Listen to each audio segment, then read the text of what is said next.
The Mini Losi LMT versus the FMS Smasher V2. We're comparing two of the most popular mini solid axle RC monster trucks currently available. So if you're in the market for either of these vehicles, hopefully this video will help you decide. As we dive in, there are a couple of things that you need to keep in mind. There's a notable difference in price between these two trucks. The Smasher comes in at $146 and the Mini LMT is nearly double the price at $270. In addition, the Smasher is based on a 124 scale platform, and the Mini LMT is advertised as a slightly larger 118 scale vehicle. Side by side, and especially when driving the trucks, the difference in scale is definitely noticeable. Although these are both classified as mini solid axle monster trucks, they're two extremely different platforms.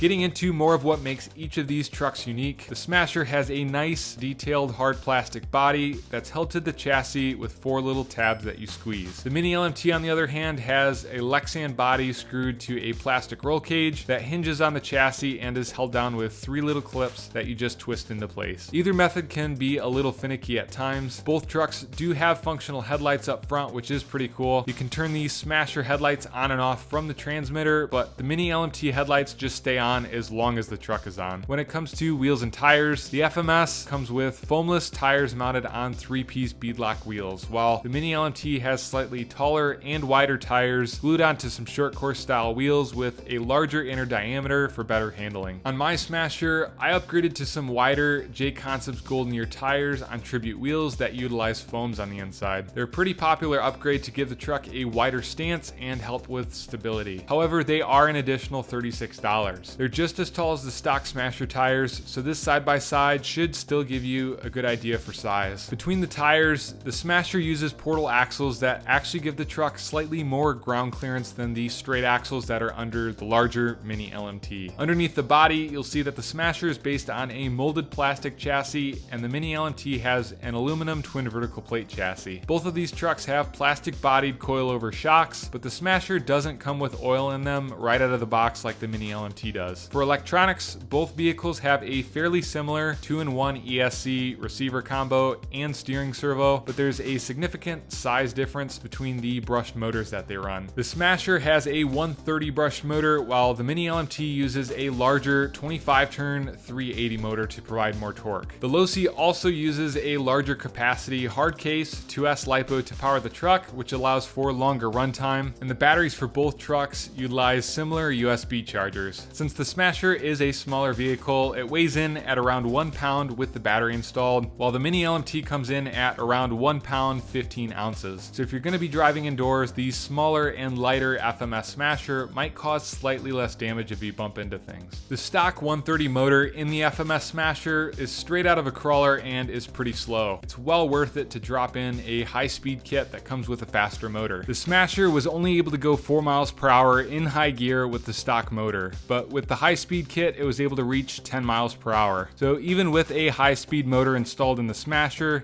the Mini LMT in its stock form is still around 5 miles per hour faster. So that brings us to the drivetrain. Although the axles of both vehicles have metal internals, the transmissions are a different story. The Smasher comes with plastic transmission gears, so if or when you upgrade to the high-speed motor, those plastic gears are typically the first thing to give out. When you add up the cost of a Smasher with a few of the most popular upgrades for it, you get pretty close to the price of a stock Mini LMT. I guess what I'm getting at here is if you compare a box stock FMS Smasher V2 to a box stock Mini Losi LMT, you get what you pay for. The Mini LMT out of the box is better in just about every way, but of course you are paying nearly double the price for it. If you only plan on driving the vehicle indoors or you're just wanting to get your feet wet, the FMS Smasher is still a solid option for the money. Now when you compare an upgraded Smasher to a stock Mini LMT, that's where things get a little bit more interesting. Since the cost ends up being pretty close between the two, it comes down to performance and durability. Upgrading the Smasher in a few areas should give you similar durability compared to the Mini LMT, but after driving both vehicles for a while, I can say that the Mini LMT is definitely easier to drive, it handles better overall, and it's more capable when it comes to stunts. With that said, if you have the money and you're planning to keep the vehicle long term, I think you'll be much happier with the Mini Losi LMT. I think overall the biggest advantage that the Mini LMT has over the Smasher is that it was designed from the ground up to be a mini monster truck. truck. The FCX24 Smasher was based on an existing crawler platform, which explains things like the slow stock motor, the 2-speed transmission, and the portal axles. Hopefully this video helped you out. Like and subscribe. I'll catch you guys in the next one.